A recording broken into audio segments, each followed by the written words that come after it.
Well, my name is Peter Liciaga, and I'm married, and we're going to celebrate our 26-year wedding anniversary this year in November. And we have two children, a 12-year-old daughter and a 9-year-old son.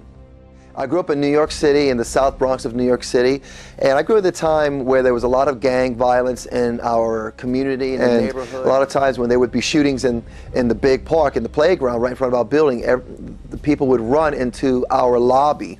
And so a lot of times we would have to, when we hear the shooting, we'd have to duck down as they were shooting. And there's many a times I'd see people getting beaten up with bats or anything like that. So anyway, it was not a pretty sight for a young boy to see, but that's what I grew up. I started martial arts around 9 years old in the South Bronx there on Fordham Road.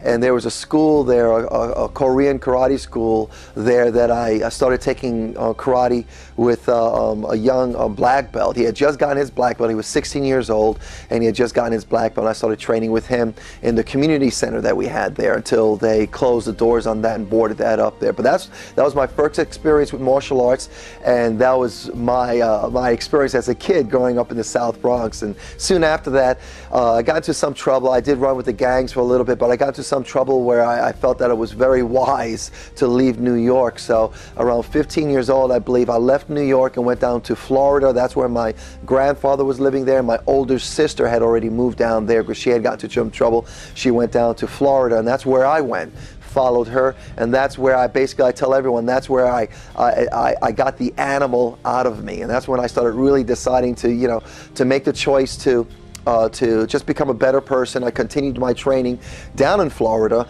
in Shotokan, and I worked construction during the day, and that's where I basically started really building up my martial arts skills and getting more discipline in the martial arts, and also I got introduced to classical ballet, and through that I trained in martial arts, and I would do classical ballet at nighttime, and I would train in the mornings martial arts, go to construction, and do ballet in the evenings. And then I did that for several years, and then eventually I said, you know what, hey, let me go back to New York. I had this dream to become a performing artist, a dancer. I said, hey, let me go up to New York and try out being a ballet dancer. And here I am, 26 years old at this point, and having spent several years doing martial arts, several years doing construction all day long, and dancing ballet at night. And I had this dream at 26 years old to become a ballet dancer. What was I thinking? But I went up to New York and got a scholarship at a dance company in New York City called, not dance company, but a dance school called Steps. A teacher there, who's now a good friend of mine, took me under his wings and helped me get a scholarship at the school called Steps. It was right in New York, in Manhattan on Broadway, and that's where I danced for a little bit. And then a friend of mine that I met encouraged me to start auditioning. And then I started getting my job. I got hired to do Sesame Street, then I got hired to do Hershey Park, and then I eventually got into musical theater and just really did a lot of work for several years, toured around the United States and Canada, and been out to Asia and Europe, spent a lot of time in Europe as a performing artist.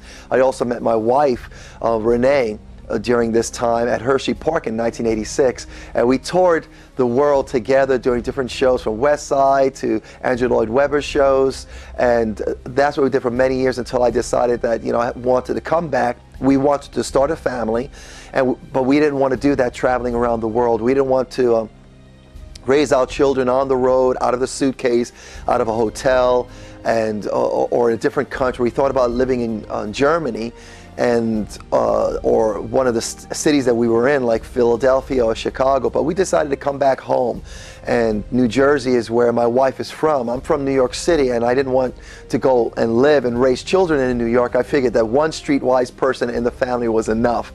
So we decided to move to my wife's, where she grew up, and that's where we decided to raise. During this time, we said that, you know what, we have to figure out a way to earn money without traveling around the world as performing artists, which is how we earned our money, how we earned a living.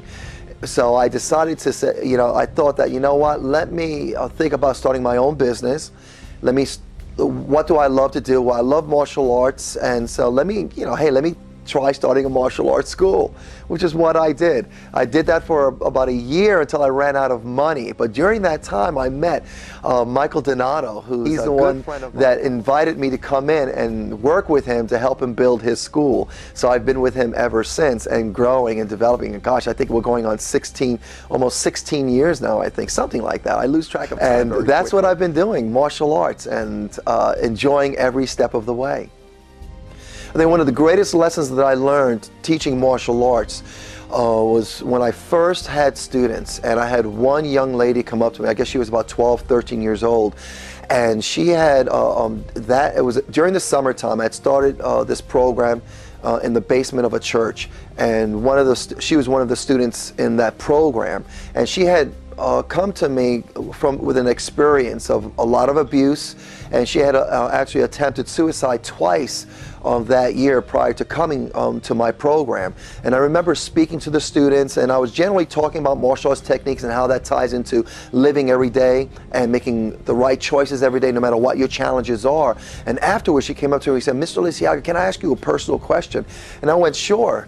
And then she asked me, "So it sounds like you grew up with being abused and everything like that." And I was. I guess I shared that along the way, that I was abused, and both my parents were substance abusers, and they abused us, and it was just really a very violent living situation for me. And she had got a sense of that, so she asked me a question of this, and she said, "You know what? I was abused too when I was a child, and sexually abused." And she had said that, "How do you live with yourself every day?"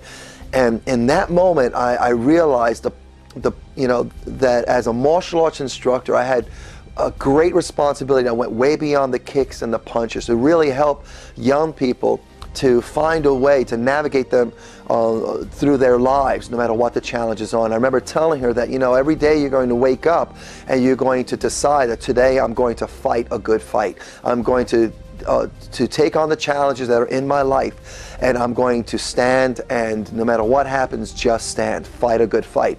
And I told her that's what we're doing here. We're teaching you how to be a warrior, not so much against kicks or punches, but against the things that are in your life that are going to come against you. You're going to be confronted with these challenges of life, from abuse to doubt to fear to uncertainty.